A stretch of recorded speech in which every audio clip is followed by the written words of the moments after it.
esteemed participants, and welcome to the 11th series of our webinar at Anderson in Nigeria. Today, we're talking about the Petroleum Industry Act 2021, the future of the Nigerian petroleum industry. And to discuss this topic, we've got very well-experienced panelists. But before I introduce the panelists, I'll take us through a few minutes of presentation to set the tone for the conversation of today. The President Muhammadu Buhari signed the Petroleum Industry Act into law on the 16th of August, and the law contains 5 different chapters, one on the governance aspect, on the administration aspect, on the fiscal provisions, the host community development, as well as some miscellaneous provisions.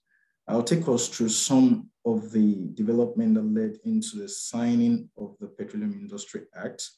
And of course, we'll talk about the various sections very briefly, just to set a tone for the conversation. There have been several failed attempts over the last 2 decades before this act was signed into law on the 16th of August, 2021. In 2000, specifically, President Olusegun Obasanjo constituted an oil and gas sector reform implementation committee, and that was with a bid to also reform the oil and gas sector. In 2008, the first executive bill on the PIB was sent to the 6th National Assembly by the administration of late President Umaru Yar'Adua. A revised draft was again presented to the 7th National Assembly by the Goodluck Jonathan administration, but it was only passed by the House of Representatives in 2012.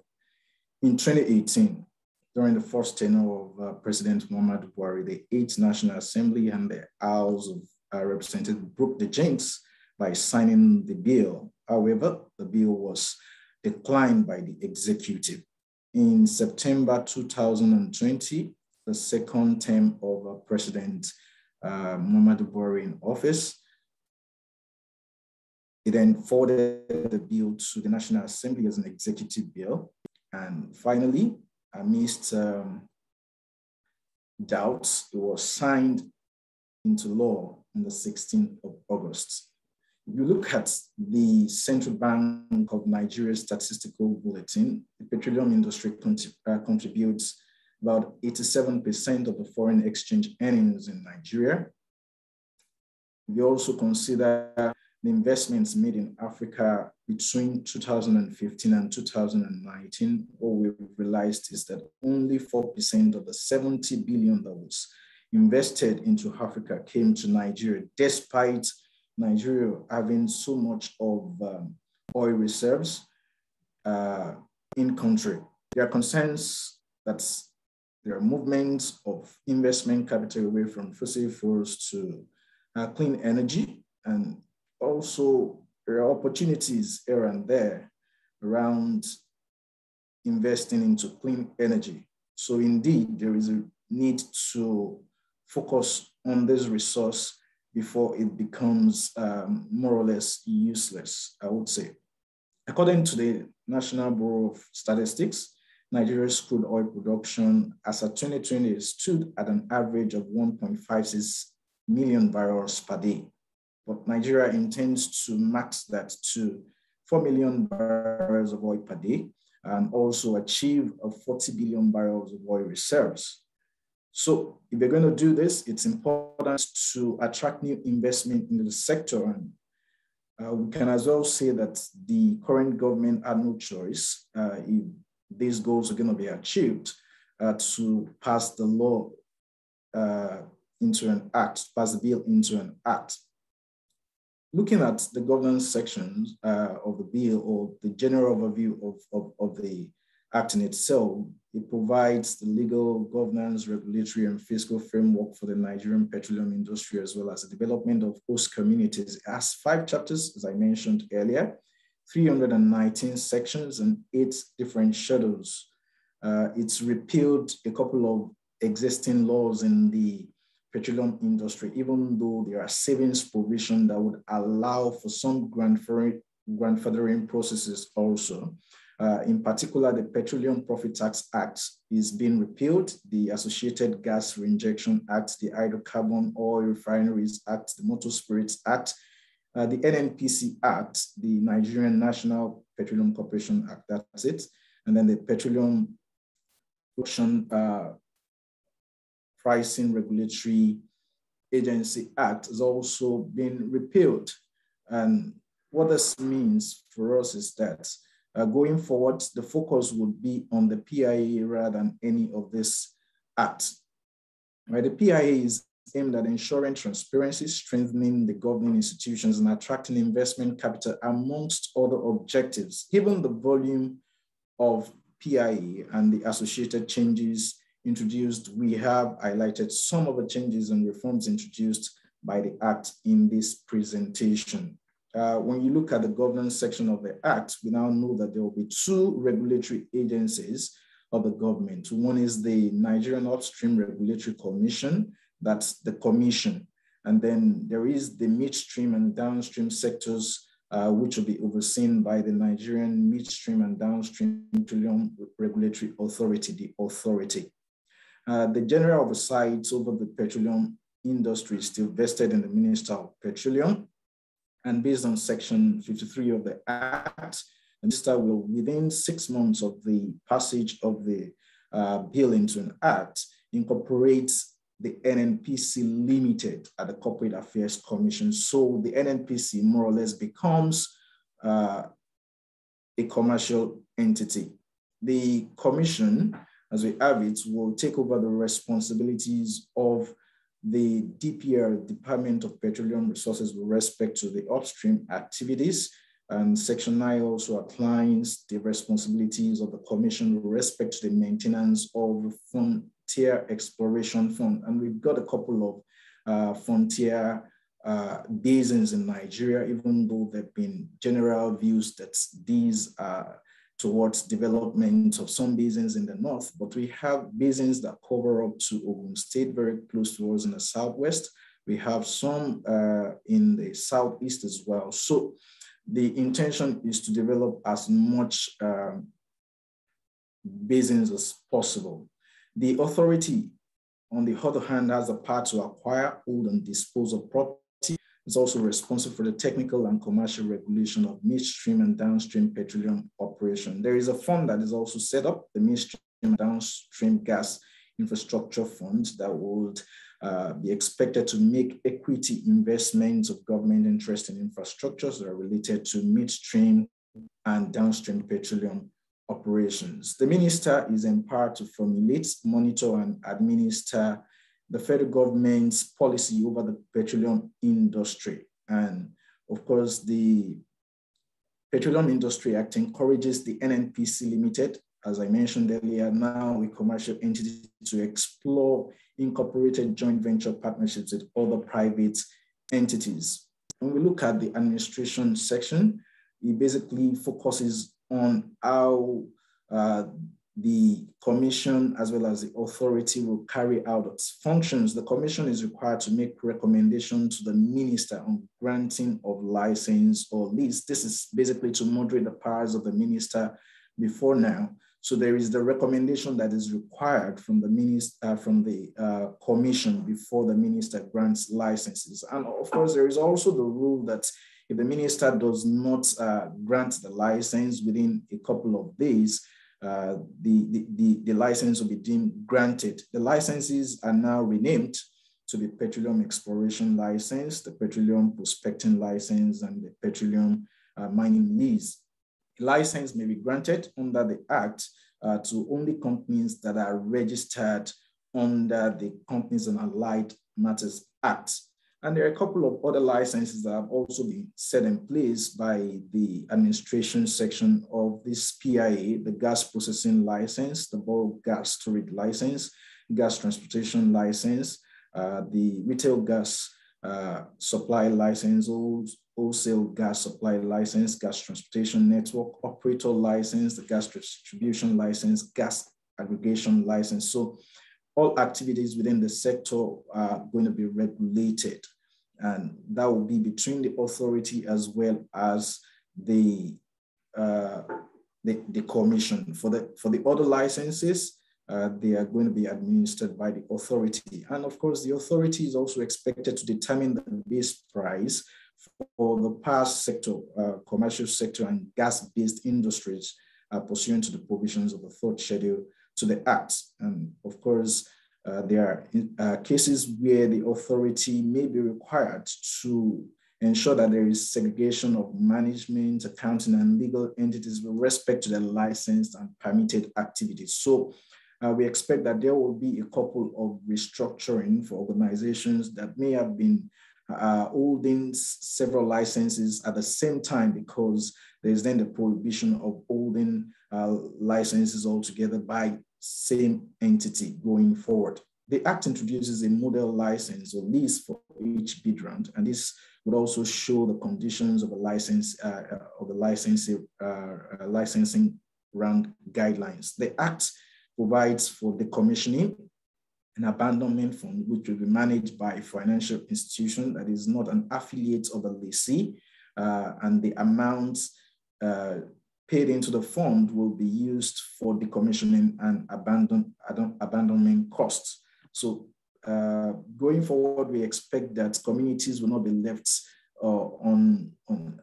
unrestored after exploration, because we would have abandonment funds that will be backed by real contributions. The Petroleum Industry Act also contains provisions regarding the host communities, and the whole objective of that section of the law, or those sections of the law, is to create a framework to support the development of host communities. We're all aware that the NNPC was meant to do that over the years, and what we've seen is that there's been more focus on wood development, whereas more can be done with respect to developing the host communities. Now, the expectation is that there will be provision of more direct social and economic benefits from petroleum operations to those host communities. There will be peaceful and harmonious coexistence between licensees and lessees, as well as the communities, and of course, to also foster sustainable prosperity within the host communities. Particularly, the settlor, which is the operator, will be responsible for the incorporation of trusts for host communities development. The settlor is then required to appoint the board of trustees. And the board of trustees, the members of the board of trustees will be people of high integrity, people chosen from the host communities. And of course, the chairman would also be elected by the members of the host communities. So it's more like putting their very benefits into their hands, the management of the benefits that are accrued to them into their hands, to ensure that proper management is done, and they would select what project to execute for the host community. The constitution of each host community development trust shall establish a fund called Host Community Development Trust Fund, and 3% of the annual contribution of the settlers to actual annual operating expenditure in the preceding calendar year will be paid to the fund. And of course, there is also the expectation that there will be donations, gifts, grants, and honoraria that could be paid into the fund just to ensure that activities are ongoing within the fund. Another source of funding is also that interest that are accruing to the funds in the reserve for the fund would also be part of the revenue there. And the allocation of the funds is such that we then have 75% being focused on funding of capital projects, and 20% will be reserved such that when the settlor ceases to contribute, when the operation comes to an end, there will still be funds to manage the trust with, and that will be the 20%. And of course, there is a maximum of 5% of the annual contribution that will be expected to be used for administrative costs of running the trust and special projects. Talk about the fiscal provisions very quickly. Like I mentioned earlier, about 319 sections of this law. So it's quite much. And what we're trying to do is to provide a background, especially for people who are not necessarily within the upstream sector, as it affects them also. For instance, the banking institution, the insurance institutions that want to know about this as well. So for taxes, royalties, and rents, the FRS, that's the Federal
We apologize for that technical glitch.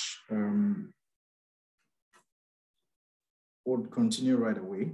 We just have a few conversations to end on the fiscal provisions. So, like I mentioned earlier, the Federal Inland Revenue Service is now started with the task of assessing and collecting hydrocarbon tax in addition to the company's income tax from operators in the petroleum industry. The Commission is responsible for the determination and collection of royalties, signature bonus, rents, and related payments, and its enforcement. And for the hydrocarbon tax, is chargeable on the profits of companies engaged in upstream petroleum operations and payable during each accounting year. Specifically, the hydrocarbon tax rate for both onshore and shallow water is 30%, and for petroleum prospecting license is 15% of profits. If you look at section 263 and 264 of the Petroleum Industry Act, it presents a list of allowable and non-allowable deductions for hydrocarbon tax purposes. And section 52.7 also provides that a levy of 0.5% is chargeable on the wholesale price of petroleum products and natural gas sold in Nigeria. Section 263 provides the companies will be liable to additional chargeable tax pay based on the fiscal oil price determined by the Commission. And of course, there is the cost price ratio ceiling of 65%, the general rates, and in some other cases, it's as much as 70%. That's more like a minimum tax scheme. And it's interesting to also know that for deep offshore operations, they're now completely exempt from Petroleum Industry Act, from the hydrocarbon tax. The oil companies in the upstream involved in upstream operations are also subject to companies' income tax, and the penalties for non-filing or other offenses under the Act are now very much stiffer. 10 million for initial default for not filing late returns, and for every day that the default continues, 2 million naira. When you look at the provisions regarding capital allowances, there is the removal of the restriction on capital allowance. There are production allowances introduced in replacement of investment tax allowance and investment tax credits. There's also the deletion of petroleum investment allowance, and acquisition costs are also you can claim annual allowance on them, 20% with the retention value of 1% in the last year. Section 280 of the Petroleum Industry Act states that where there is a change in the price cost of volume, companies are then required to submit returns in that regard. And if they fail to submit, the penalties are also quite stiff. The Section 295 grant companies the opportunity to set off credits of overpaid taxes against liabilities in a similar tax payable to the Federal Inland Revenue Service. If you take a look at the royalty rate, it's graduated in such a manner that there is the term-based and there is also the price-based. And particularly for companies operating in deep offshore areas of greater than 200 meters water depth, it's 5%, especially if they have less than 50,000 barrels per day production of oil per day. And for deep offshore greater than 200,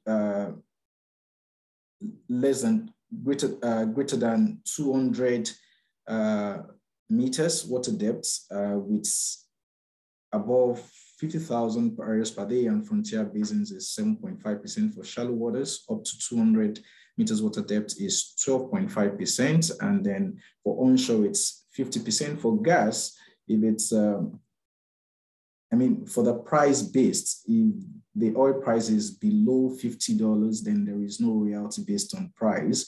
If it's $100 per barrel, it's 5%. And if it's above $150 per barrel is 10%. For royalties is 5%, but if the natural for gas, if you're having natural gas produced and utilized in country is just 2.5%. Why did we go through all of this? You think about it, we're talking today about the future of the petroleum industry in Nigeria. We can't talk about this without talking about the future of oil in the world. Whoever thought that floppy disk will no longer be in use today? And is it because there are no raw materials to produce them anymore? Apparently, no. A century ago, says James Buchan, petroleum, what we call oil, was just an obscure commodity. Today, it is almost as vital to human existence as water. But we all know, according to this other person, Kevin, he says data is a new oil. And that's why we have this conversation today. We have this array of panelists to speak to the issue on ground, and we will go right away to begin to talk about the matter on ground. And we want to say a very good thank you for attending. We hope that you will glean a lot from this conversation today. And I'll start with Mr. Azan Omowumi. Mr. Azan Omowumi is the head tax and lifting at IDAS Petroleum Development Nigeria. And I'd like to ask you, how do you feel about the passage of the Petroleum Industry Act, particularly going by the fact that this has been in the works for quite a number of years, like we've reminded participants this morning? Based on what you have observed thus far, what has been the general response, both from your personal view and maybe from the industry, from your colleagues? Is there elation? Is there relief? Is there apprehension? Are there companies that are thinking of switching to the new regime, or they want to maintain status quo until we then begin to have a change? Could you highlight some of the reasons why they don't want to switch, for instance? Mr. Omowumi. Well, thank you very much, Temitope Kolade, for this opportunity, and for everyone here present, the panelists, as well as the attendees. Quite interesting. The new law that is just in the country to regulate the activities of oil industry, not only the upstream, midstream, and the downstream. It's like a new baby in town. Everybody will welcome the new baby when it was just given birth to, and that everybody that welcomed the baby to this world, we also some people may just jump at the good side of everything, but quite interesting. I believe that from my own company and from the industry at large, it's still a new baby to the society. And then everybody needs to welcome that child being born, and then now begin to be looking at the direction in which the baby will want to go. Fine enough, the government itself did not say a cut off from the Petroleum Profit Tax Act and then move to Petroleum Industry Act immediately. There is going to be a time frame, and I believe that a lot of committee have been set up to look into the affairs of this PIA, how it's going to work.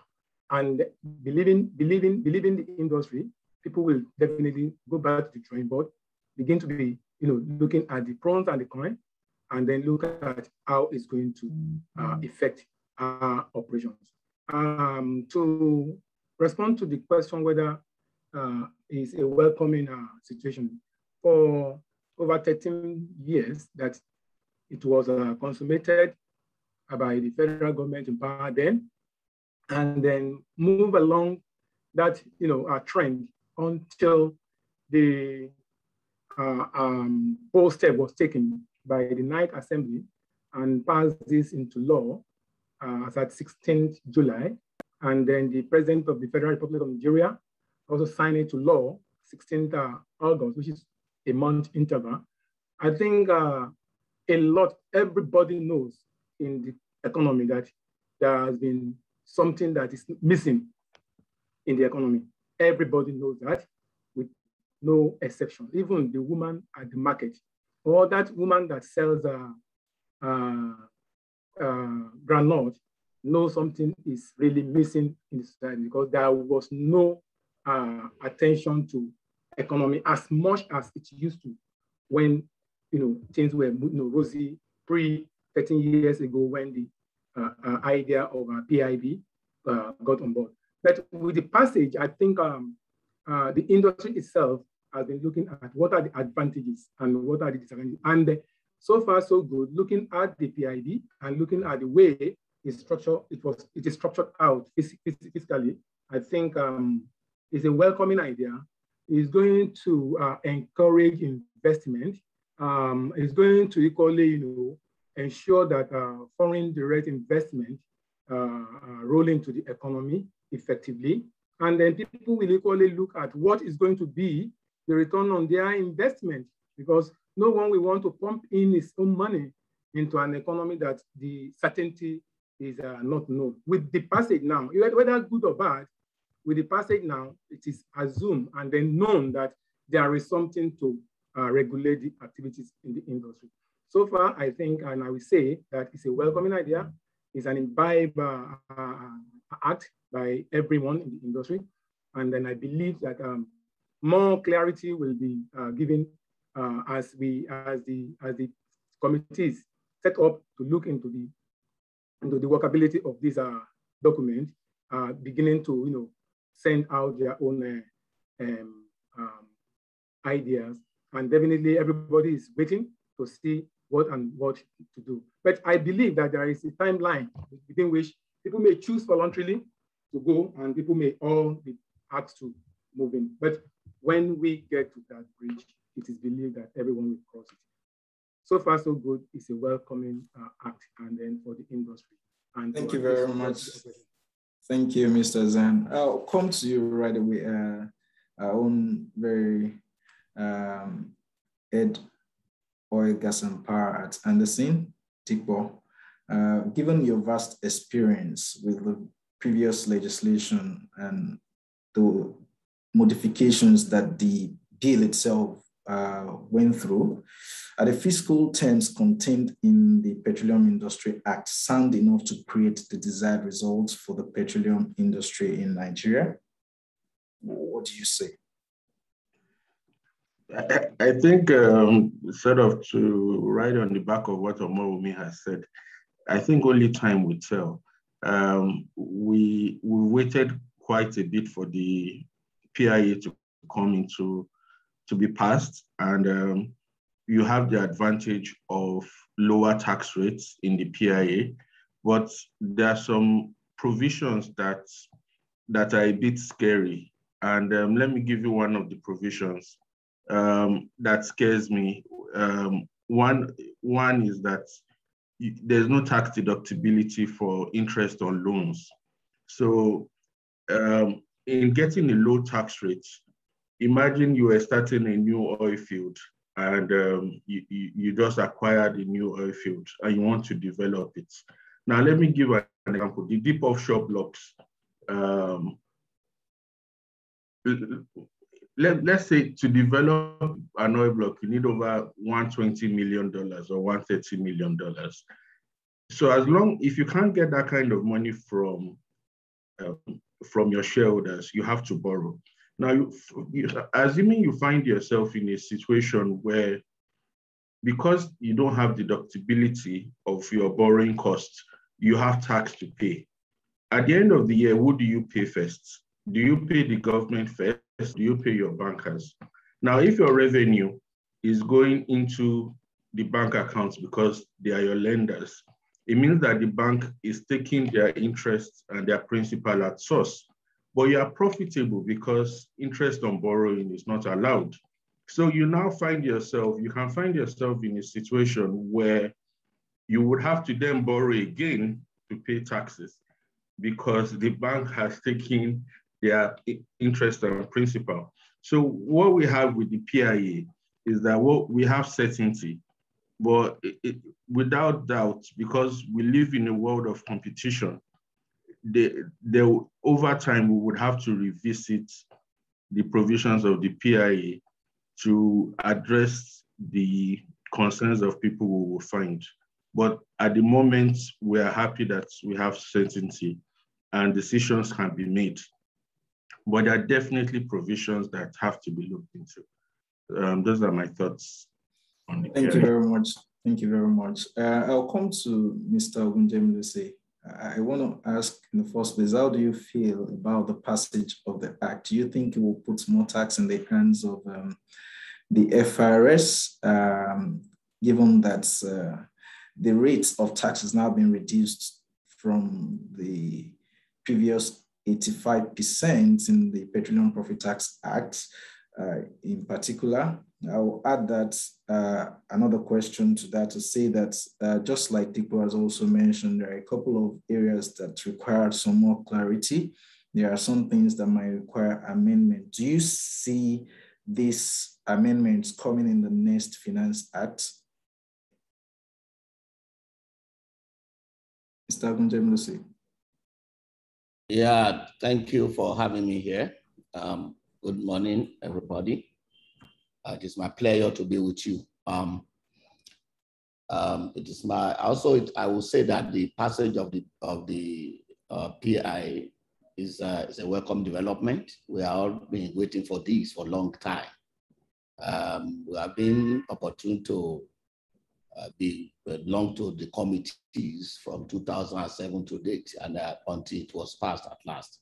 So it's a welcome development, and I believe it's something that everybody should first of all welcome, which my other panelists have also alluded to. There's nothing that comes in life that can be perfect. Either you are made or you are made, you can't get a perfect situation. There's no perfect law. We just need to have something to start working with, and over time we can be looking at it. But I will also say that we need to take be cautious in our comments. We need to understand the principle that is behind whatever that's in that law. I had my friend saying that there's some that interest is not allowed as a deduction. It's not even expensive. That's not true. Interest is allowed as a deductible expense under corporate tax. What we have under hydrocarbon is a resource tax, and you are going to get your tax, your interest relieved under corporate tax. So, and that's, I don't think that anybody can say that it's not a liable deduction. Let me say that that's a fact. The reduction in that tax rate is part of what we have been clamoring for. When you look at the PPT as we are having it, you have 85%. Anywhere we are comparing our rate in the world with other jurisdictions, say, how can Nigeria be taxing it at 85%? That is too high. But the question is 85% of what? If you have 85% of 10, and you have 30% of 20, you may be having, I believe you may get more under 30% of 30 than 10, 85% of 10. So what we have done is to bring the tax rates low so that it can be competitive, comparable with other jurisdictions. So that Nigeria will not say, Nigeria is taxing everything in the hand of the taxpayer without knowing that we hardly tax anything in what we were doing before. So it is a welcome development, and we know that also the intention also is to bring in, if we have more investors in the industry, when you have a bit, a small from many, is different. That it's better than when you have a big from only one that cannot even cover all. So that's the intention. And as to whether we are going to amend anything that is not, there's nothing that is a casting iron. If we have anything that is not, favorable, or something that we know that is not meeting what it is set to achieve, definitely there may be revision, but it's not going to be immediate, because the next Finance Act, we have not even tested this thing at all to see whether it is going to work or not. And as the law puts it, conversion is going to happen 18 months after the effective date of the law. And that means that we are looking at February of 2023 for the first return to be filed under this new, except for new entrants. If a new entrant comes in now, that one will be on the PIA. The new entrants are the new petroleum mining leases that are maybe issued and located in the next, maybe from now on. Those ones will come under PIA immediately. But for the existing companies, they cannot convert until 18 months after the commencement of this act. Thank you very much. That's what I need to say. Thank you. Thank you, Mr. Gunjemlusi, for those brilliant contributions. I'll come back to you now, Mr. Zan. I mean, Mr. Untitled has mentioned a couple of things that they believe that given what the world is doing with respect to taxing petroleum operations, that it's indeed necessary for Nigeria to go into a situation where the fiscals are quite favorable to an extent, right? So aside from the fiscals, or maybe still within the fiscals, what are the key changes that you think are really attractive and beneficial to the industry from your own perspective? Well, of course, you know, as I said earlier, a new baby born, one cannot really tell everything about that child. But for the little that one has seen at the point of birth, so we can speak to that. I would say that at least beyond the fiscals, there are some other benefits that came with PIA. Let me not mention too much, but with little that I may need to say here, like for example, the introduction and establishment of HCDT. I think before, your spending at the community level requires certain approval before it could be taken as a deductible expenditure. But you may not even be able to tell what is the proportion of your OPEX that goes into the community, the host community. But now there is a cap with the rate of 3%, of which was clamored to be either more than that or whatever. But there is a cap. And this is going to equally be involving the settler as well as the community itself, the host community. With this, I think people will now be able to be optimize their spend, although there may be need for some other spending outside the, the one prescribed by the law. But those ones will be minimal, so long that there is already established fund to cater. And that fund was equally broken down into how it goes, 75, 20, and 5. So whereby there will be demand from the community on some areas that are not, enshrined, it will be reasonable on the part of the company to look at, digging down into the cost, doing that because it may cause some other issues when it comes to revenue authority. Aside that, we can equally look at some other areas by which people that have been investing before don't have direct directions in which they need to invest. With the PIA, is voluminous, it's all encompassing, but as I said, there is nothing that is cast in stone. There is still need for some amendment and adjustment.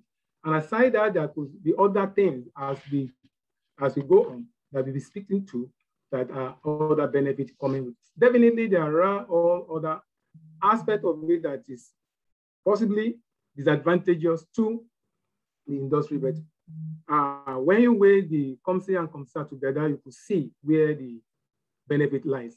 That's my take in that. Thank you very much. Thank you very much. I know that Mr. Untitled also mentioned earlier about some who I would say is the horse's mouth. Mr. Untitled is the head Oil and Gas Department at the Federal Inland Revenue Service. But I have Ajuri Ingilale, the Special Assistant to the President on Public Affairs. So it's quite close to the passage of this act as well. And I'll be coming to him very shortly.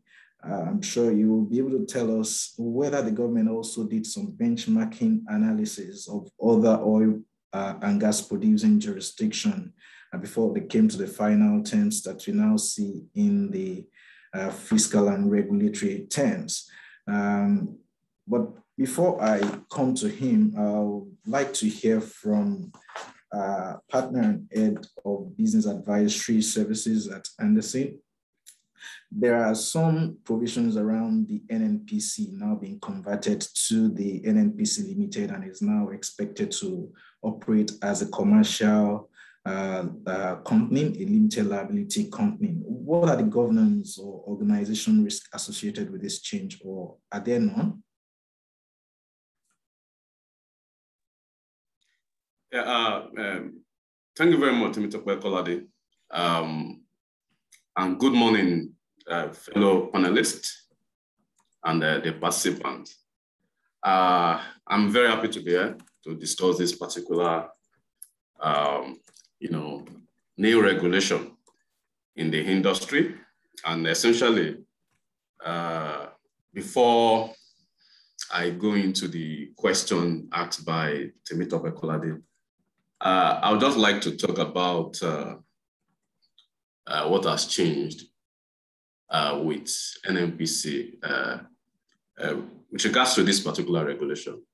So basically, what has changed is that NNPC, as we used to know,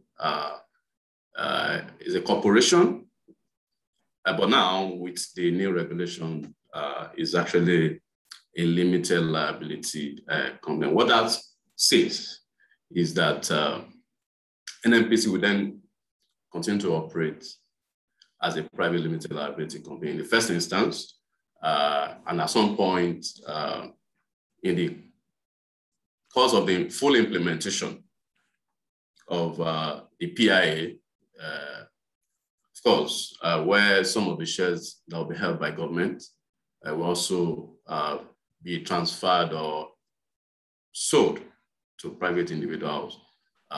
We may also see NNPC likely to be a public limited liability company. But as it is now, and based on the provisions of the PIA, it's going to operate as a limited liability company. And essentially, one of the things that has changed in the new act with respect to NNPC has to do with clarity around ownership. Under the NNPC Act, the whole NNPC Act, NNPC was solely owned by the federal government. Of course, as we all know, when we say federal government, there's no particular federal government entity that was mentioned in that particular act. But with the PIA, there is specific mention of Petroleum Incorporated and the Ministry of Finance Incorporated. So this gives a lot of clarity into the ownership of NNPC. And as such, these are the shareholders of NNPC Limited.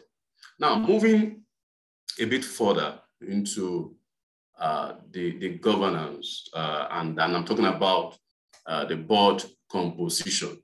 If we go back to what we used to have under NNPC Act, in terms of the board composition and appointment into the board. So clearly, in terms of the number of the board members, I think under NNPC Act, what we used to have is we have 8 members.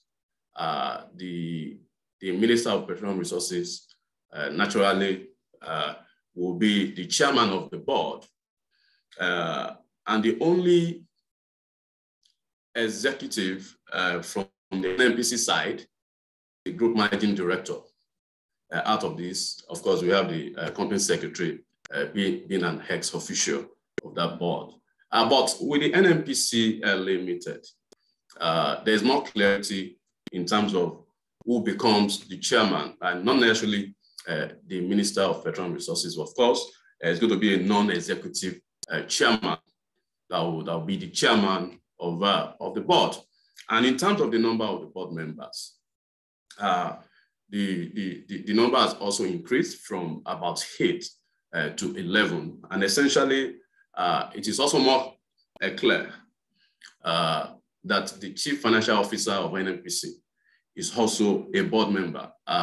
If we cast our mind back to some years, say before 2015, we used to see a different appellation of the different executive management members of NNPC as group executive directors and all of that. Even as of that time, those appellations were just being used, but those group executive directors were actually not board members. So the only board member was the group managing director. And as such, with the PIA, the Chief Financial Officer of NNPC, is a board member now, and is also expected to be part of board deliberations and all of that. So for me, the PIA has actually brought a lot of clarity, and I think it is actually a very welcome regulation. I want to believe that this is going to change the landscape of governance in NNPC. And to be specific, this is diving into Tim Tokwe's question, just like every other new regulation, when newly introduced, there'll be a lot of issues, especially transition issues, with respect to how the new regulation will be implemented. And essentially, PIA and its impact on the governance structure of NNPC will not be different.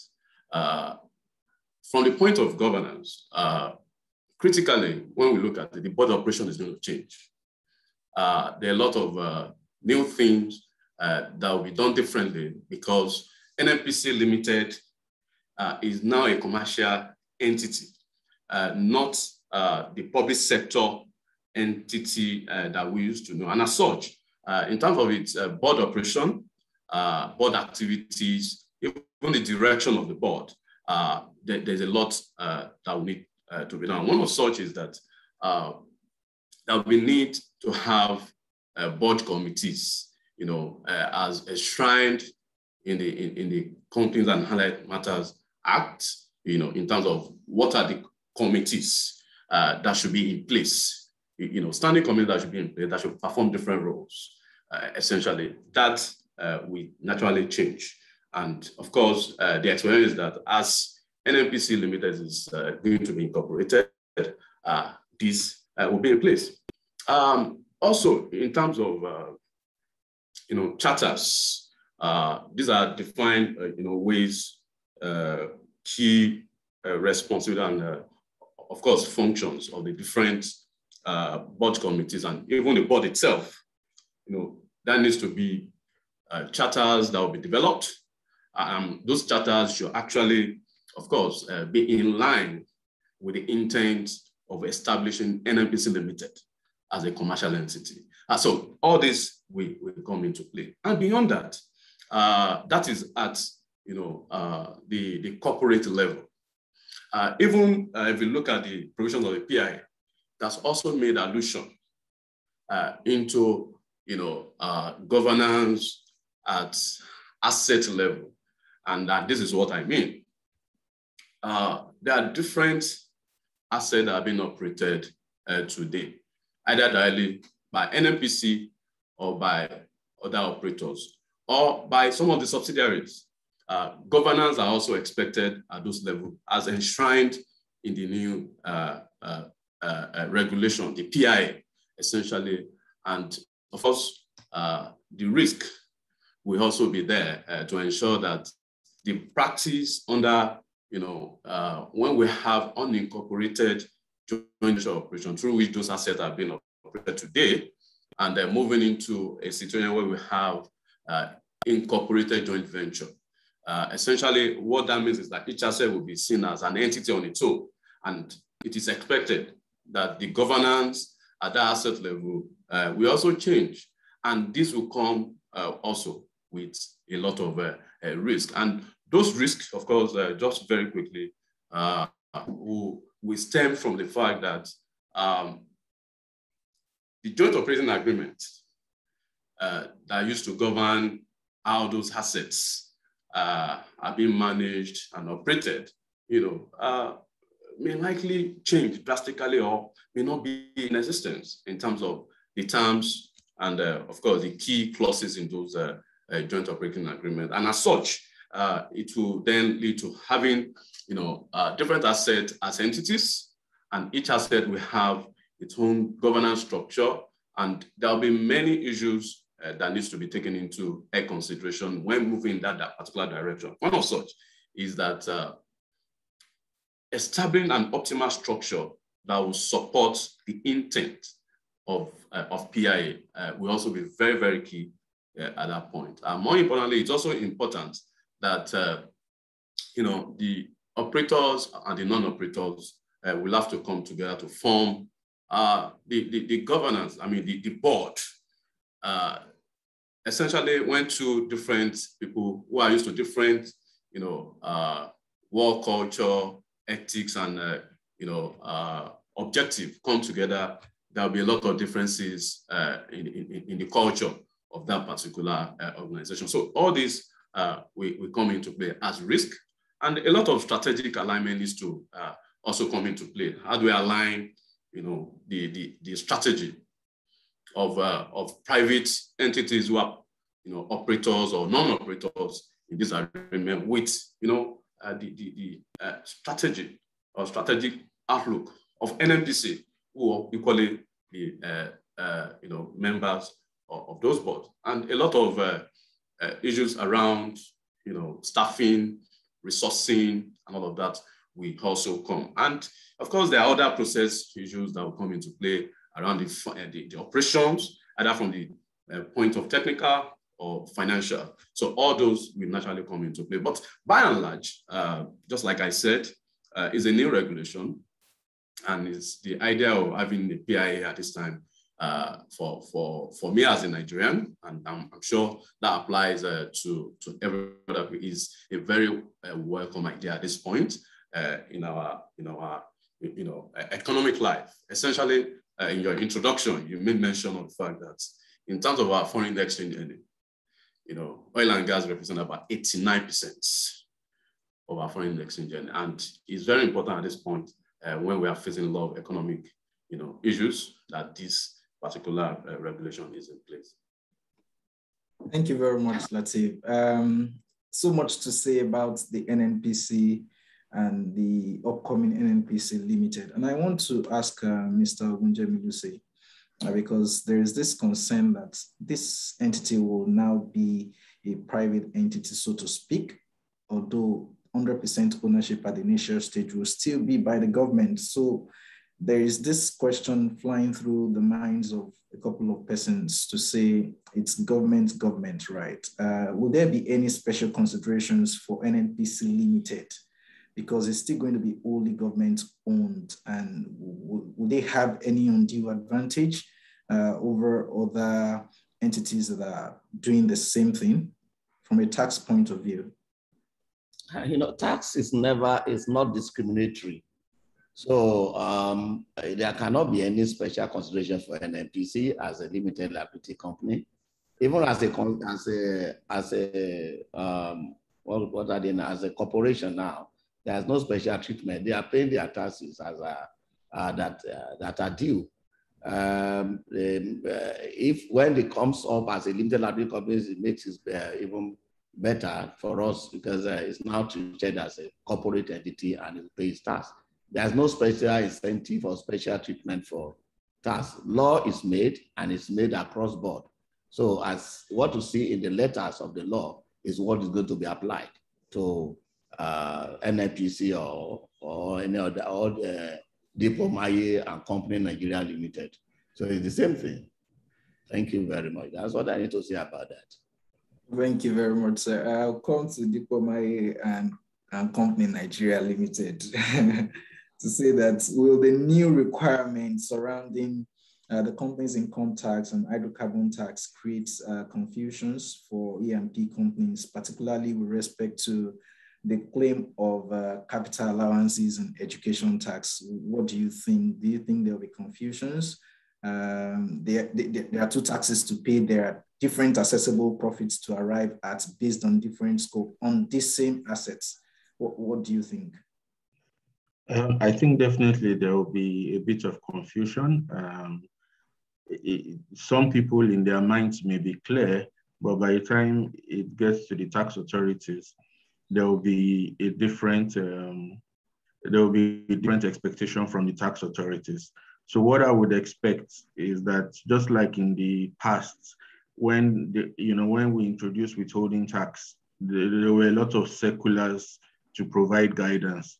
So what I would expect from the FIRS will be a lot of circulars and guidance with proper illustrations of what people can do or how people should compute it.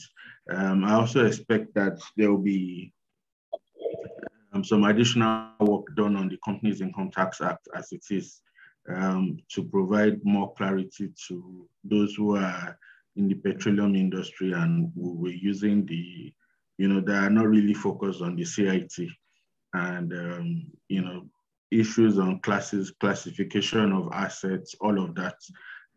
I think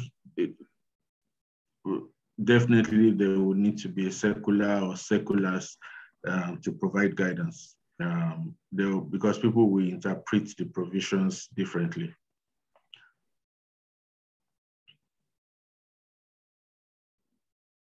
Thank you very much, Dikwa. I want to step away a bit from the fiscals and let's talk about the very hot issue that everyone is concerned about, and it's like is bigger than every other thing, even though we know it's may not necessarily be. And I'll come to Mr. Azan, ask you, what do you think? Would you agree that the 3% allocation for host communities is fair, or should more be done to compensate for the exploration of oil in those oil-bearing communities? What do you think, Mr. Azan? Thank you very much, Mr. How I wish I'm from the host community, so I'll be able to speak my mind clearly there. But be that as it may, well, Nigerians, we are all Nigerian. We are in Nigeria. The 3%, as it has been argued, and it has, go forth and back, I think is something to welcome as it is today. Given the reasons around other allocations to the said community in terms of NDDC allocation, in terms of ecological development allocation, in terms of derivative allocations. So when we put all this together, supposed to have turned that community into a place like Mecca or Dubai of today. But it is not, to me, it is not that much that is allocated. How effective that resources is being put to use will be the best. But to encourage investment for now, and then looking at the economy we are in Nigeria today, and the need for more money for government to be able to carry out its own activities, I think with 3% as it is, should be left as it is for now. And if need be, as we progress, and the investors are being attracted using what is already on ground, I think some other thing could be done. But 3% as it is today seems to be fair. Okay, thank you very much for that contribution. We also want to hear from our participants. We have over 100 attendees at this webinar, and so the polls will be released shortly. I would like to hear from you what your views are about some of the issues that we're discussing. But I would want to come back to Lateef right now to say, we've talked about some organization and governance risk for the NNPC. Can you briefly also tell us, are there associated financial risk when an organization is coming from a public accounting system to a private limited company's accounting system, which is more or less doing a cash-based accounting to accrual basis, I would say? Okay, thank you, Temitope. Let me correct a notion. Even though NNPC has been seen by everybody as a public sector entity, NNPC in its operation and financial reporting has been doing accrual accounting, not cash accounting. In one of the entities, or let me say one of the public interest entities, and another way to also describe it is a government business entity, so to say, that has adopted international financial reporting standards to report its financial statement since 2012. So, and as such, NNPC does not do accrual accounting since that particular period. The financial statements are out there for everybody to see. Just to talk about NNPC moving from a public sector entity to a private limited liability company, essentially means that a number of things we need to change.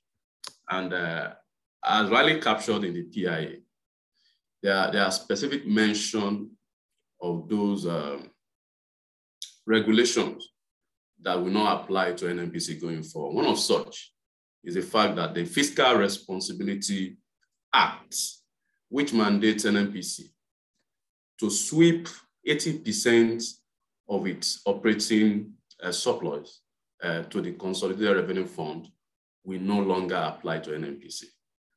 That has a major impact on NNPC Limited going forward. And this is what I mean. Recently, NNPC published its financial statement for 2020, and a profit was declared. Of course, there have been arguments as to whether that profit is after tax or before tax. I would like to also correct that the profit that was declared was at the group level. NNPC as a corporation is a parent of a number of subsidiaries. Those subsidiaries today, they are limited liability companies.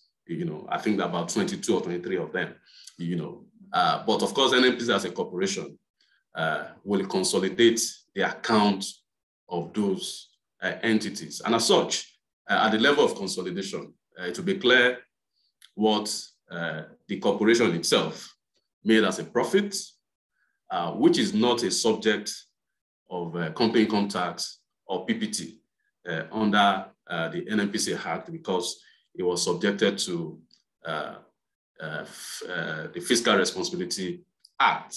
But for the subsidiaries, either in the upstream or downstream, they were, of course, so their profits will naturally be subjected to either PPT or CIT. So I want to believe that with that clarity, we cannot fault NNPC position, when it comes to. So I think it's a matter of interpretation, so to say. But going forward, NNPC Limited will not be subjected to Fiscal Responsibility Act. They will not be required to sweep 80% of their operating surplus to the Consolidated Revenue Fund. Rather, they will be required to declare dividend to their shareholders. It's also been stipulated in the PIA that 80% of their profits should be declared as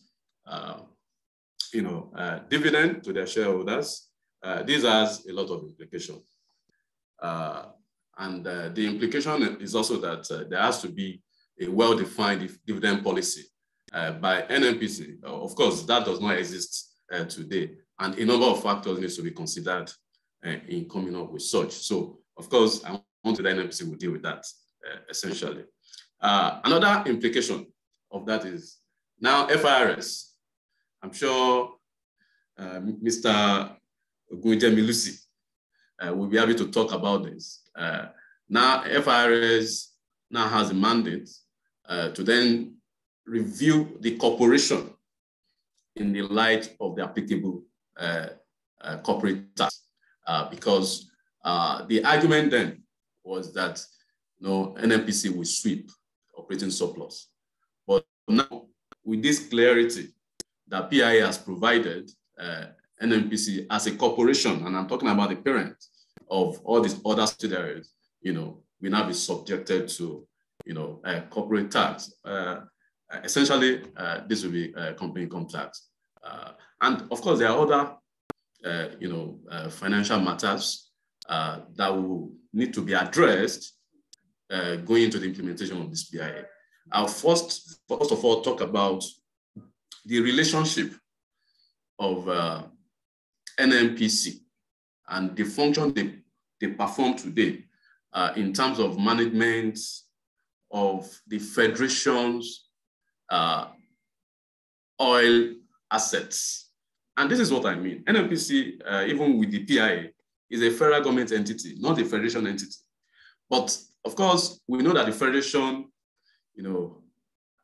owns the oil assets of the country. And what NNPC has been doing from time immemorial was to assist the Federation to manage, its, interest, investment in the oil and gas industry by creating a vehicle, a special vehicle called NAPIMS, to be able to manage, those interests.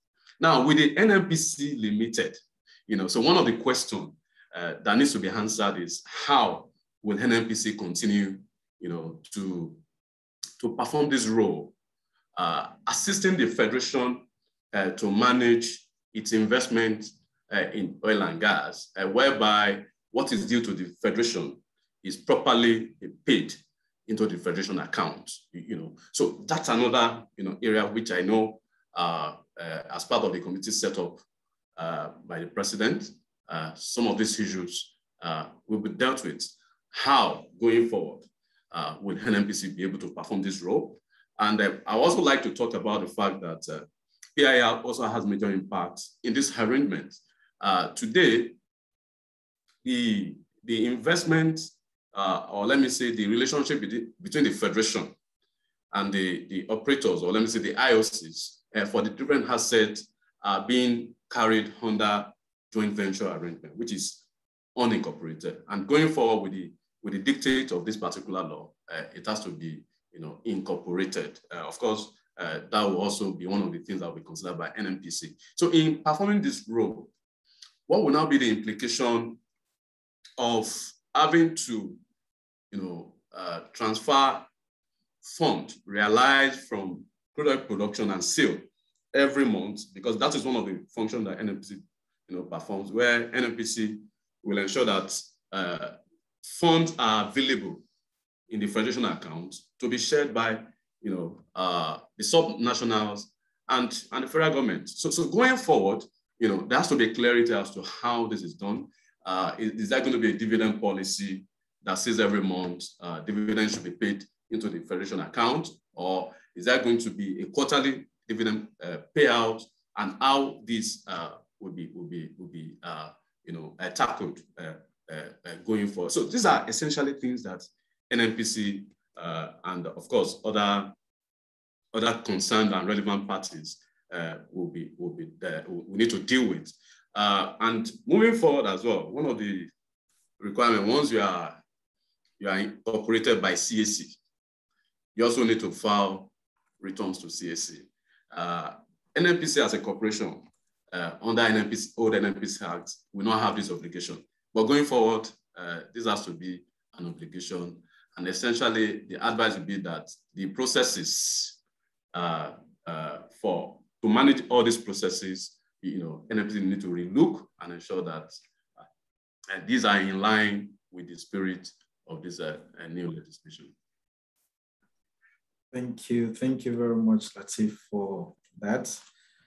So much to say about the NNPC and NNPC becoming NNPC Limited. I'll come back to Diko now.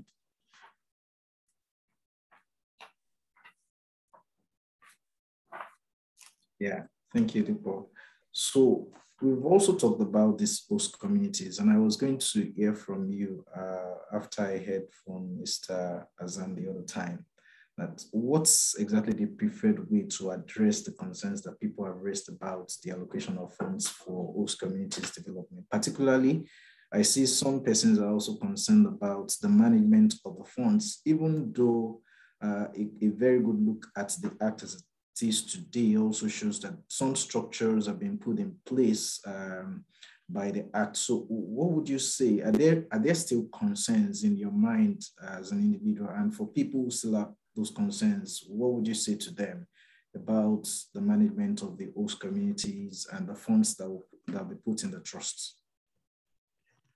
I think the PIA is quite detailed on the establishment of it for the host communities and who the members of the trust are, and the contribution of 3% of annual operating expenses. I think the big issue with the host communities is more political than fiscal.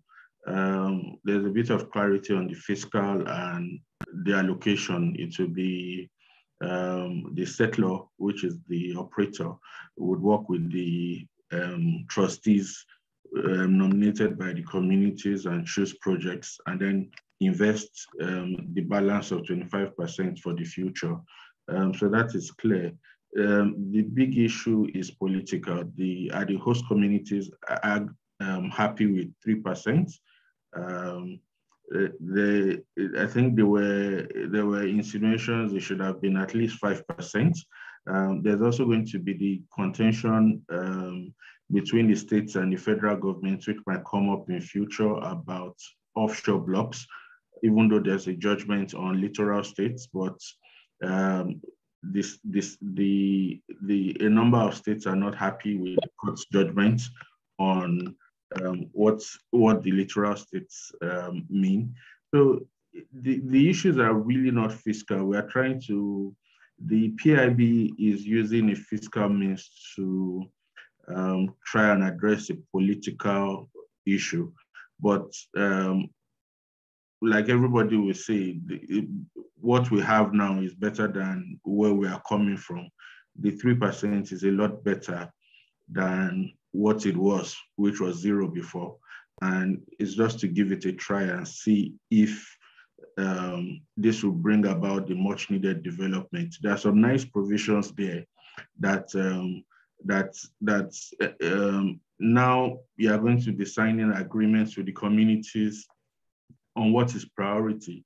And the communities have an incentive not to destroy facilities, because any destruction, the deduction for repairs would be taken away from the future contributions to the fund, or from the contributions to the fund. So there's an incentive to protect facilities of oil installations. The big issue is whether this goes into addressing the needs of the communities in their entirety, which is really not the PIB's or PIA's issue, is really about the quantum, and that's more political. So I think the PIB has done a fairly decent job, but there more needs to be done politically to address the needs of the communities. Thank you. Okay, thank you very much, Dick. I'm sure that Ajiro will be able to talk about the political issues when I direct some of these questions to him. But I want to quickly come to Mr. Agunjemluse to say a few things about what Dikko has just said, the host communities. There is a bit of more structure now.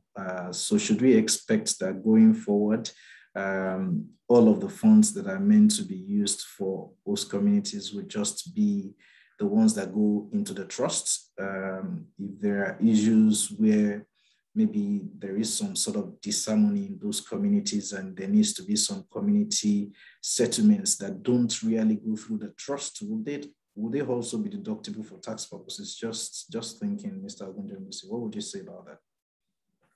Thank you. Let me talk about any amount given as contribution to its community is a tax deductible expense. And also, it does not, when considering the cost price ratio, it's also excluded from it. So it's because it's part of the relief that has been given in the PIA. So when any contribution made is a liable deduction, is liable to be allowed against hydrocarbon tax and also against corporate tax. And when we are applying the cross price ratio for hydrocarbon tax, is excluded. That's one. Then as to the management of the fund, you realize that the law had even gone ahead to do some kind of appropriation for them, how the things should be invested, and it's only make allocation for for only 5% to be used as expense by the for the management of the OSCO community fund. So 25% to be saved as a foreign, and you put 70% as capital development of the community. So hopefully it's supposed to have, and you also the membership of what do you call them, of the board of that host community is also defined who to be, how they are going to be choosing. It's going to be within the community, but the oil company also has a mouth in it. It's not like where somebody can just make a political appointment. Somebody that's not even from that community may be the one that will be managing it.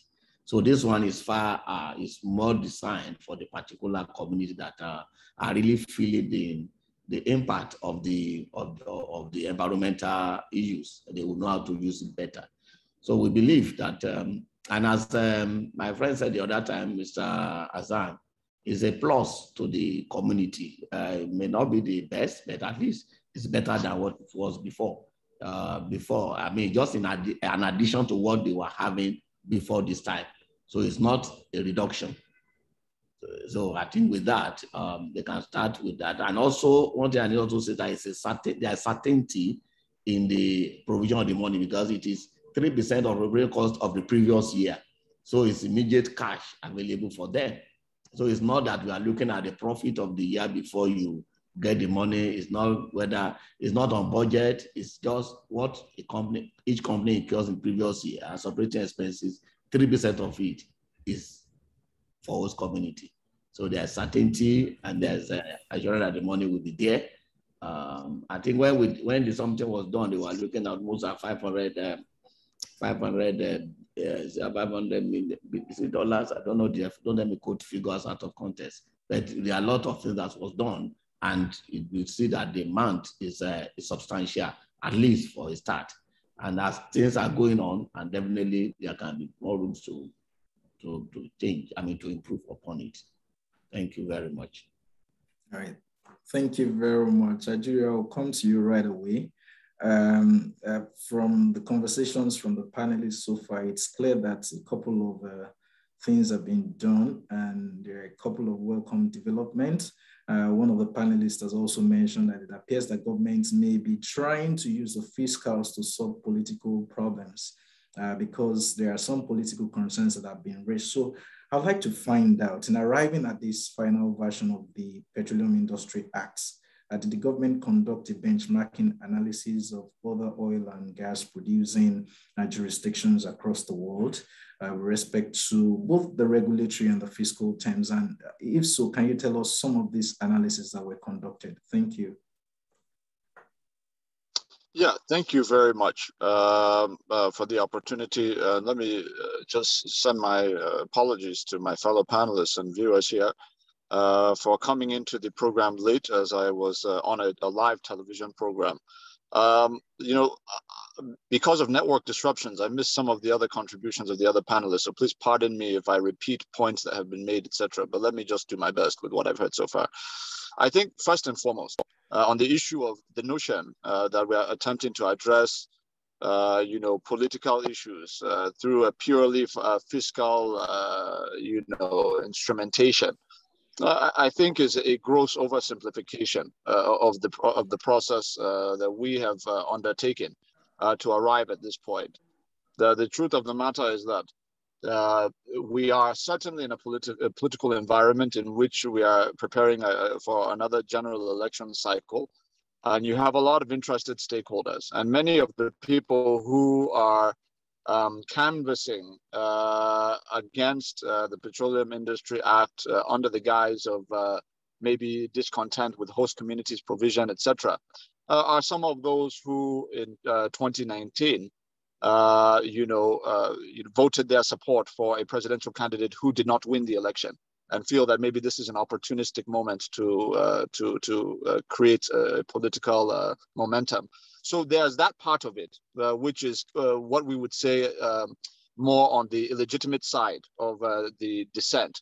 But on the legitimate side of the dissent, there are very sincere stakeholders who said, look, we feel that this is not enough.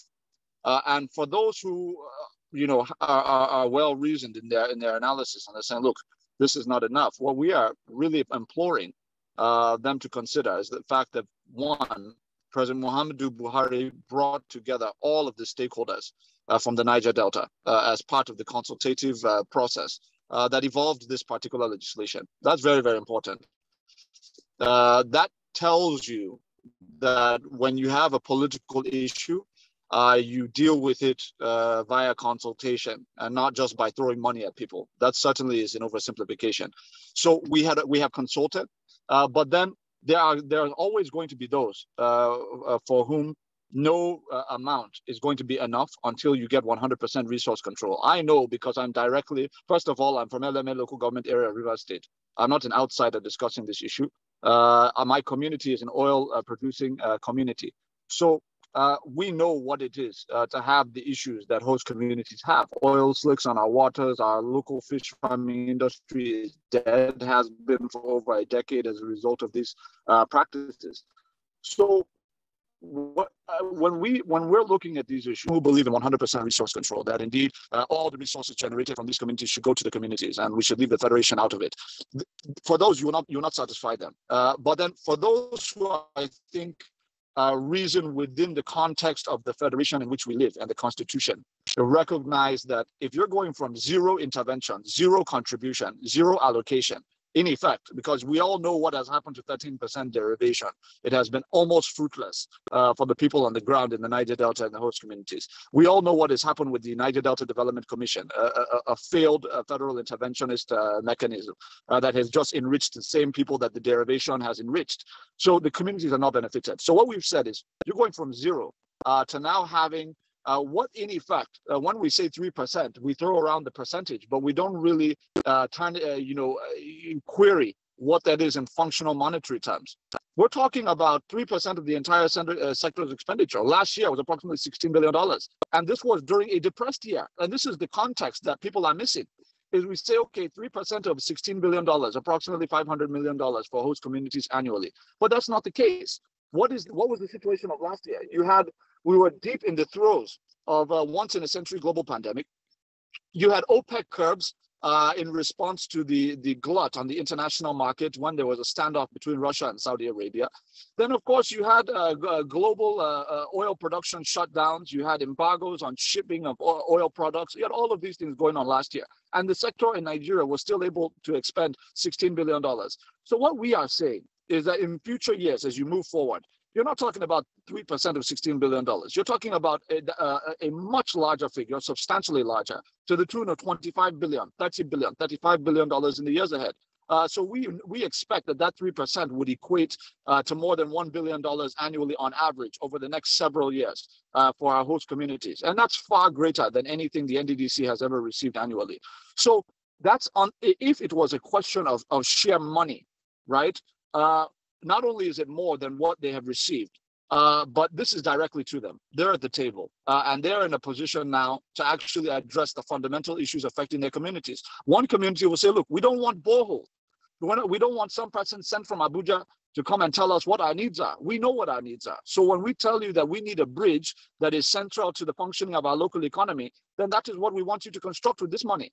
Then they are now at the table for the first time to demand that. So I think when we talk about the political process versus the finance and all of that, I think we should, contextualize it properly, understanding that this was a consultative process, number one, and number two, that you have these communities at the table. And then we should also make a very clear distinction between those who are the legitimate stakeholders with clear, concerns that they've raised, and then those who are simply posturing politically ahead of the next general election cycle because they feel that maybe this will endear them to their people to say that a northern president is against the interests of the Niger Delta, when in fact in action it is the opposite. So That's on the one end. I think on the other end, we've been very, very mindful about the fact that when we look at the issue of host communities, one of the major issues is we cannot have our cake. We are effectively operators in the sector, the annual audits. I'm sure all of these things have been discussed during this program. But we now have to have two-sided accountability, not just one end. We cannot ask the international oil companies to be accountable and transparent and abundance of rule of law and some of these things without asking the same of our communities. And I think one of the important features of this particular legislation is the fact that now you now have the infrastructural instrument, the legislative instrumentation to ensure that we now have a clear bulwark against future infrastructural compromise in these host communities. We have to ensure that because the host communities did not have access to derivation funds, did not have access to NDDC, because these things were lining the pockets of the elites in the region, they kind of had a moral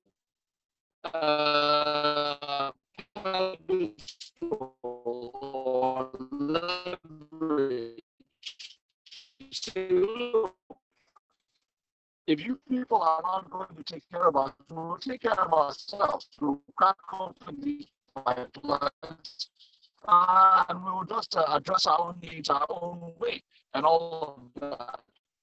But we have seen that that is no longer, by virtue of this act, that is no longer a point of leverage. So we're saying that now that you have your own allocation that deals with your own unique needs, we can now put aside the days of cracking open pipelines and compromising infrastructure. Now, for any community that is going to fail to defend or protect the oil and gas infrastructure that gives, that provides the trust fund allocation they'll be receiving. Now the repairs of that infrastructure will now be deducted from the allocation to that particular trust fund. So now you actually have something to defend. Whereas before, an international oil company will go to a community and say, look, you guys need to help us defend this here, take this or take that. No, this one is now direct. You're protecting what is in your own interest now. You have a stake. And we think that that's going to be very important moving forward. So that's my way of saying that aside from the finances, a lot has gone into. Thank you so much, Ajiri. Points taken. Nigeria has made it clear that a lot went into the act. Aside from just the fiscals that we've talked about with respect to even the political issues, but I would like him to talk to some other issues in that regard, and how this act would then be used as an instrumentation for more investment into the Nigerian petroleum industry. But before I come back to a jury on that, I would like to ask that all our attendees take some time to look at the polls. The polls are up, the buttons are down. Just respond, because we want to also hear from you. We want to know what you think. Ajiri, I was saying that I would come back to you. You mentioned a couple of things that went to this act before it was finally passed. And I really want to know, because the fiscals are not enough, and you've talked about some of the other things that went into the act. In another 10, 11 minutes, we'll be done with this. So concluding very soon, I'd like to know, because now stepping away from the fiscals, how do we intend to cater to the issues around insecurity, vandalism? I know you've talked about some issues around vandalism and the trusts, the host communities, trusts, development trust also helping to deal with that. And what's the assurance with sanctity of contracts? We've seen surprises in the Nigerian environment, and then these things basically puts off foreign direct investments. What are the assurances the government is giving to would-be investors, maybe those already in and those that are considering coming into Nigeria, such that we can attract investment into this sector? Nigeria.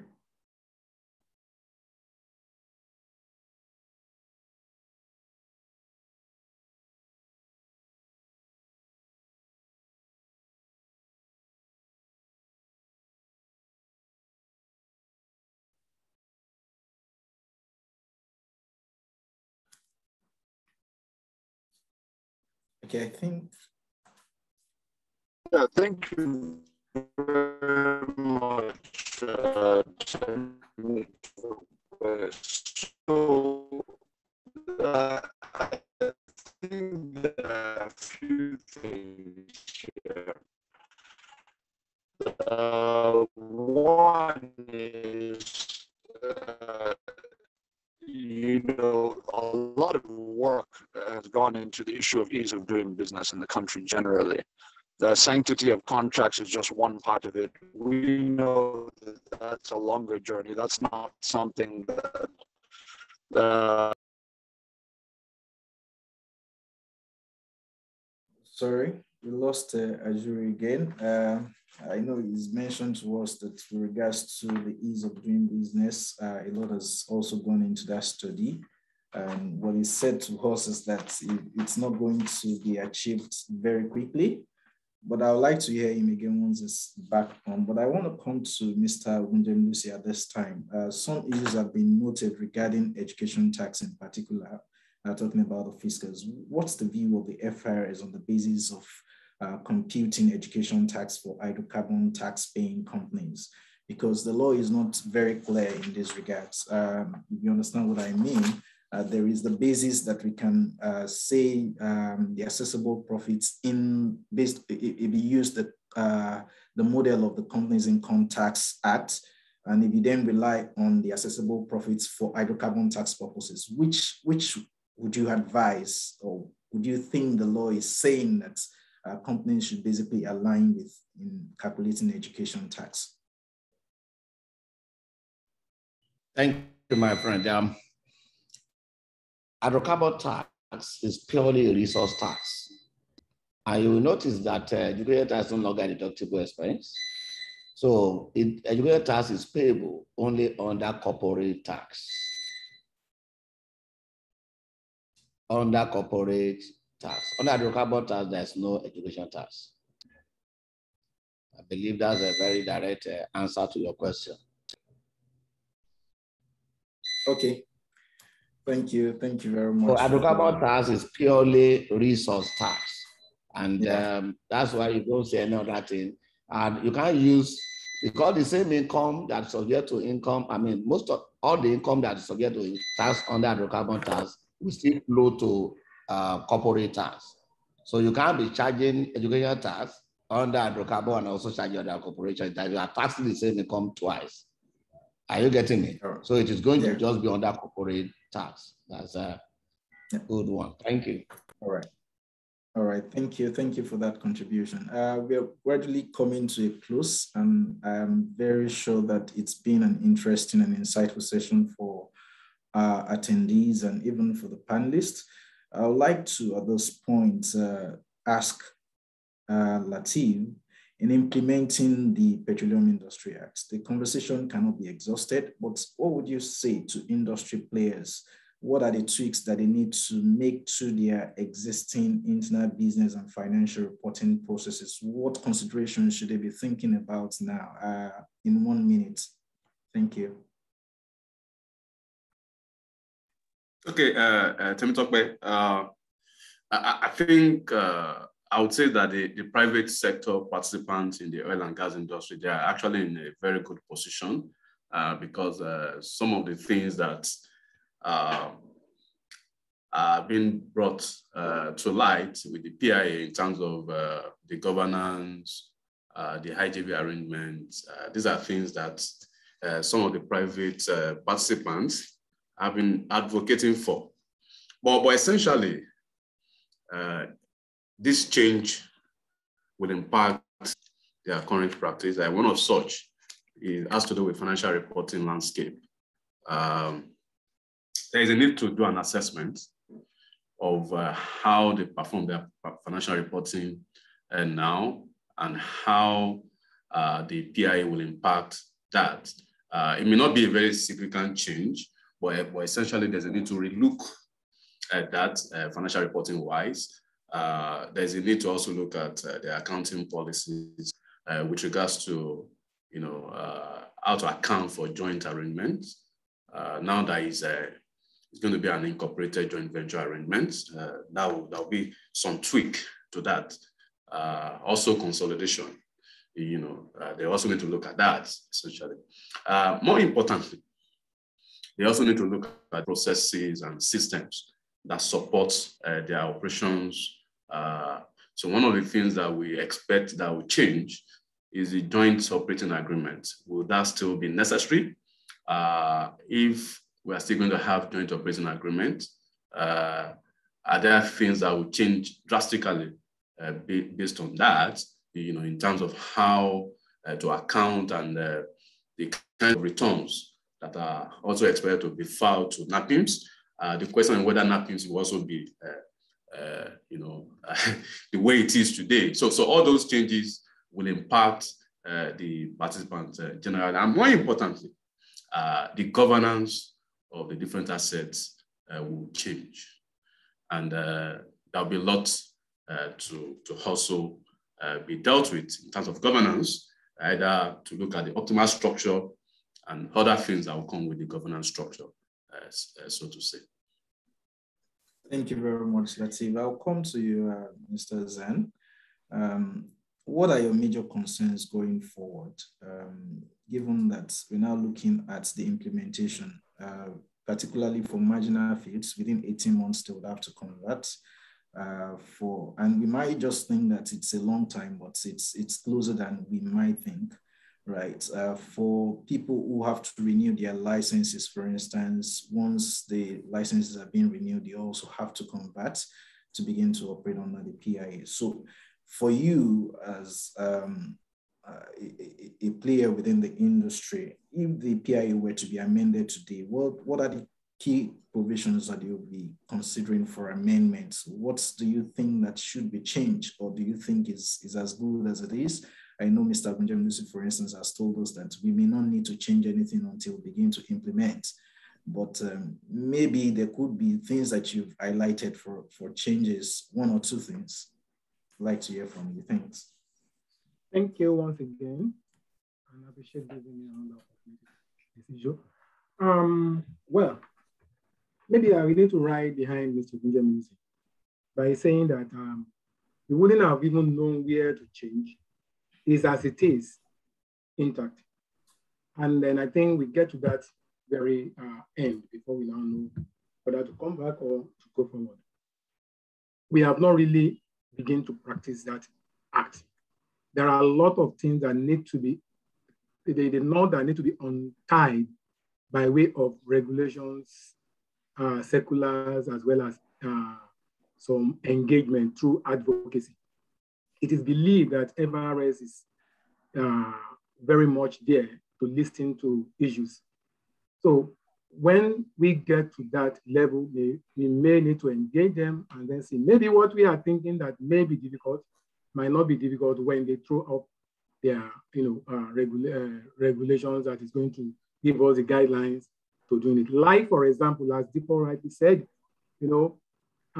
entire revenue is going to be subjected to the CIT, if I'm correct, Mr. Agunjemilusi, whereby only the resource from the operations of upstream activities, which is crude oil and some other elements, are going to be subjected to the hydrocarbon tax regime. But the component of cost is going to be, split into what goes to a hydrocarbon and what goes to CIT. Cleverly, the argument around dividend being, exempted from, issue of being seen as an exemption from computing tax or deductible is no longer there. Then that aspect and some interest or whatever has been moved to CIT, and CIT regime we apply there, meaning that that is no longer a benefit. So there are many things that when we come to that very operations, then we can be able to say clearly what are the need to do and what are those things that are not necessarily to be done. So I believe that operations of the PIA will throw more light to what we need to achieve. As it is now, it's still under study. So we are still studying it, but the conversions and agree to now know what to change, what not to change. Okay, thank you very much. And I'll just come right away to you, Mr. Ogunjemusi. So will the FRS be releasing guidelines to clarify some of these issues very soon? Thank you. We are going to come out with regulations, where necessary, and information circular as maybe also required. And we are not going to do it alone. We have been engaging taxpayers and even stakeholders in coming up with regulations in the recent years. So anything we are doing, we make it open and allow contributions, inputs, and contributions from the stakeholders. And also, let me use this opportunity to mention that this PIA had a lot, before it came to being, involved a lot of stakeholders. And I believe my friend that is even looking at me as Azan will be one of the people that made input into it. It was so open, I don't think we had ever had any law that subjected to people's scrutiny than in Nigeria, than in the physical and everything that this PIB.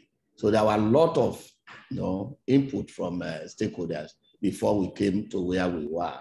Unfortunately, as we were telling them then that it was not everything that they wanted that we could give. Life is give and take. So you cannot have all, otherwise the country may not even be existing, because I know everybody wants to have the best to himself, but there's always a point of equilibrium, where we say that, okay, let's weigh it and it is good. And it's generally everybody believes that at least it's fair enough. Taxation, one of the principles also must be fair. But how fair it is when you I'm making my income and I'm saying pay 30% of to me without having any investment there. So the fairness is even a question. But that is the country that it is, and it's a debt that everybody must pay. So we are coming up with information circular and guidelines, and we are also going to involve a lot of stakeholders already. Very soon we'll be coming up with a lot of, we are going to have workshops before we even start doing it. We are going to have workshops, we have stakeholder engagement workshops. We are going to have retreat. And I'm going to invite all these, my big brothers, to come and even share their thoughts and opinions on it. But I hope my management, we are ready. My assembly chairman is giving the serious backing. In fact, just yesterday, he has put up something to me that we need to start the deepening of the knowledge gap in this industry, in the PIB, and bring everything to bear. And I want also to say that the PPT and the deep offshore is still going to be with us for maybe for the next 20, 25 years. Why am I saying that? Most of these, something may be alive, they may not want to convert. There are some oil, most of the oil block now, some of them were just renewed 2014, 2015. So they don't want to convert by 18 months, then those you cannot relinquish their licenses. Because that's not, you say at the point of renewal, you'll be relinquished if you don't convert. And if I still have up to 15 years to go on, that means we'll still be using the PPT. So, but as we said, we believe that many companies, looking at the incentives that are under PI, we know production allowance is there, which is very, very, attractive. I think they should join to it. Thank you very much. We'll try to do as much as we expect, but we expect cooperation from our stakeholders so that we can build the nation together, the tax practice for all of us. So we need to put it in good perspective and ensure that the country also needs revenue to survive. Though we are not driving everything by your revenue, but we want to have a good system that will support the budget and ensure that there's flow of revenue. Thank you. Thank you very much, sir. There are a couple of questions coming from attendees that would have loved to also attend to, but we're running out of time already. But I want to come to Dipo for his final comments. The fiscals, you've said earlier that they're not enough. So the key concern for me right now is that there is the energy transition that is going on across the world as well. Some countries have set clear targets and timelines as to when they will no longer use carbon emitting vehicles, for instance. So it's becoming more and more difficult to obtain funding for oil and gas projects. So aside from this PIA as it were today, let's assume that everything is right with the PIA.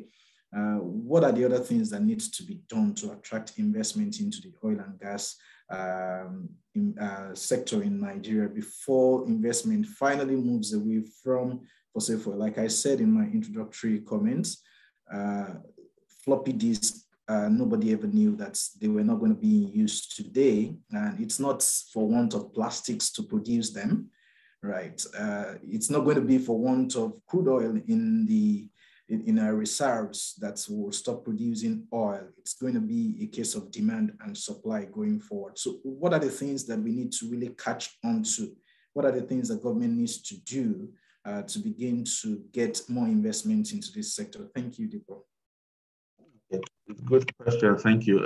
I think there are two levels of competition we face as a country. One is the energy transition going on at the moment. But the second one is that there's tax competition. We're at a point we want to get more revenue, but we are also faced with countries that are looking for investment. So for the little investments, you are looking at companies that want to diversify away from fossil fuels, and you're also looking at them going to countries where their tax rates are lower. So we are sort of caught in a bind.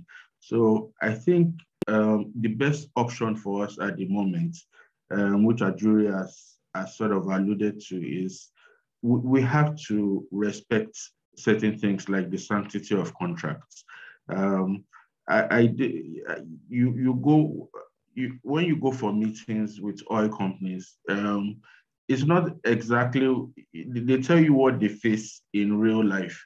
And that's where maybe they signed a contract, and over time, the contract to the government seems to be benefiting one party more than the other party. And the government sort of unilaterally changes the terms of the contract.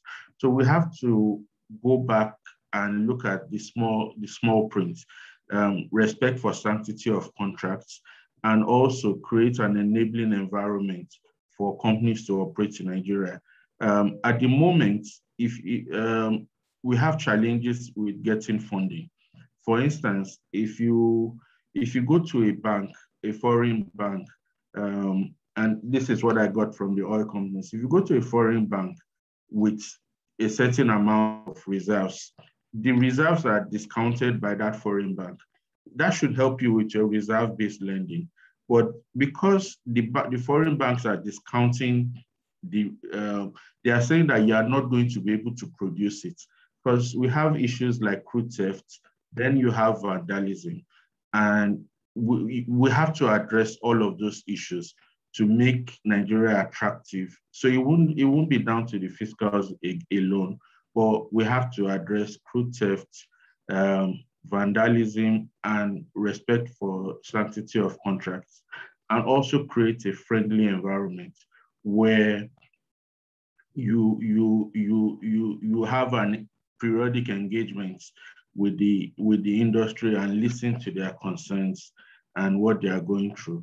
I think with all of that, we need to do that quickly, because as the energy transition ramps up, a lot of the longer it takes, the more difficult, even at a very low tax rate, it will be to attract prospective investors. So that's what we would need.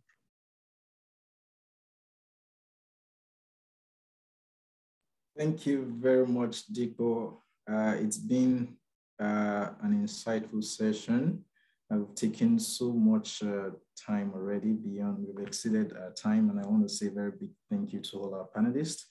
At this point, I'll hand it over to my colleague, Debo. He will be taking the vote of thanks, and he would also mention a couple of other things to us about the PIA and some other initiatives that we have as a firm on that. Debo, please.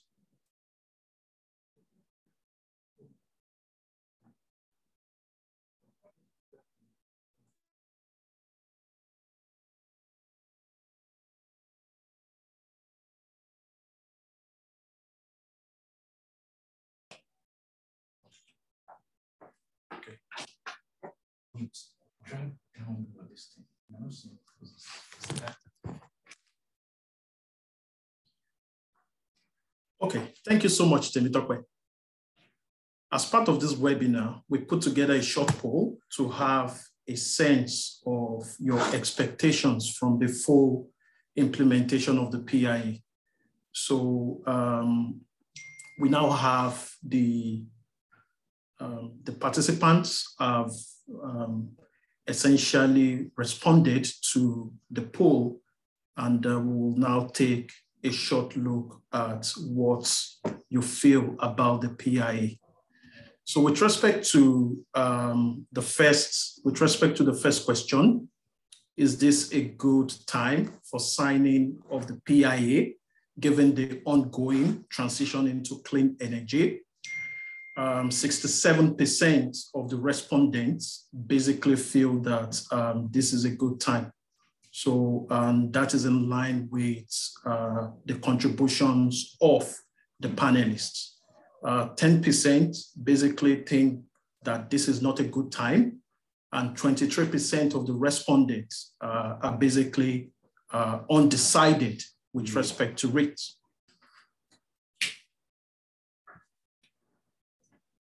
With respect to the second question, which essentially has touched on whether the PIA will attract more investments into the Nigerian petroleum industry, 50% of the respondents think that the PIA will essentially unlock more investments into the Nigerian oil and gas industry. 39% are unsure, and 6% basically have a negative view about the PIA attracting more investments into the Nigerian petroleum industry. So from that, it looks like our attendees essentially feel that the PIB has got quite a lot of provisions that would unlock more investments into the Nigerian oil and gas industry. So with respect to the fourth question, are you concerned about the possibility of a market glut for crude oil if Nigeria's resources are adequately harnessed? 39% have some form of positive feeling. 34% of the respondents are unsure, and 27% basically have a negative perception with respect to that particular question. So we can only watch the space, and hopefully the PIB will be able to expand our refining capabilities in the country. With respect to the fifth question, what are your expectations of the impact of the PIA on the Nigerian petroleum industry? 23% of the respondents have a positive feeling, a very positive feeling. 59% feel positive about it. 17% are essentially sitting on the fence. They feel it will have a nil effect.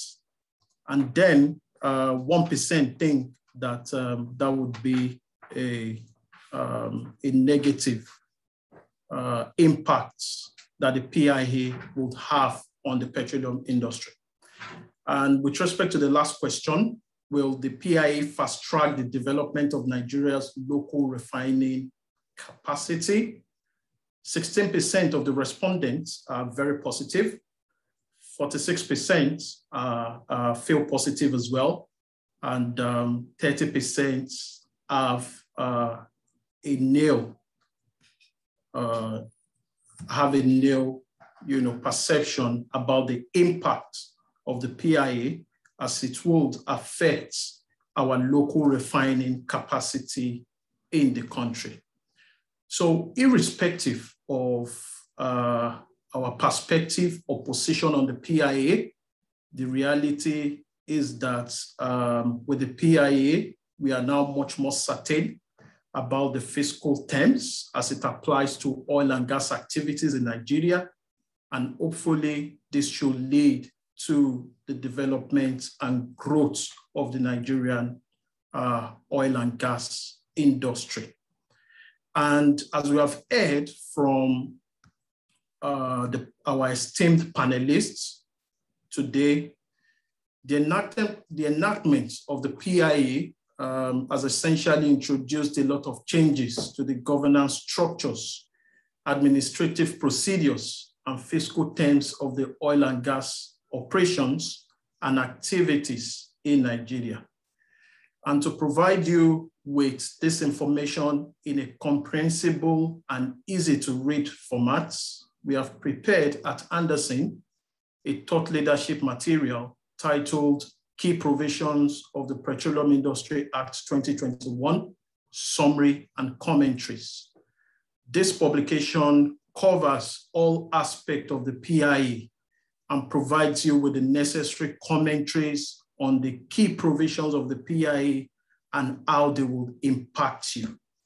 At the end of the webinar, the publication will be circulated to all the attendees.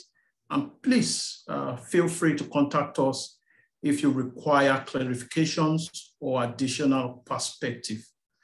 On this note, and on behalf of all of us at Anderson, I would like to thank the panelists for your very insightful contributions. You have enriched our knowledge base with respect to the PIA. We thank you sincerely.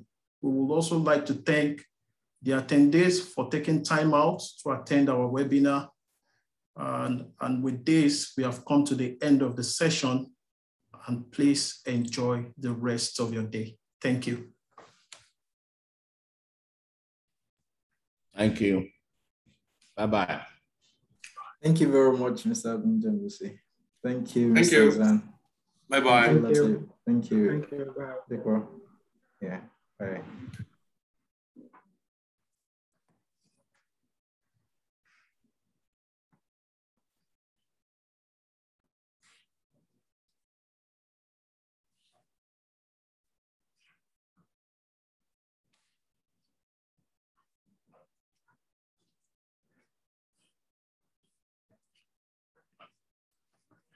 I didn't know that this stuff was, I didn't know.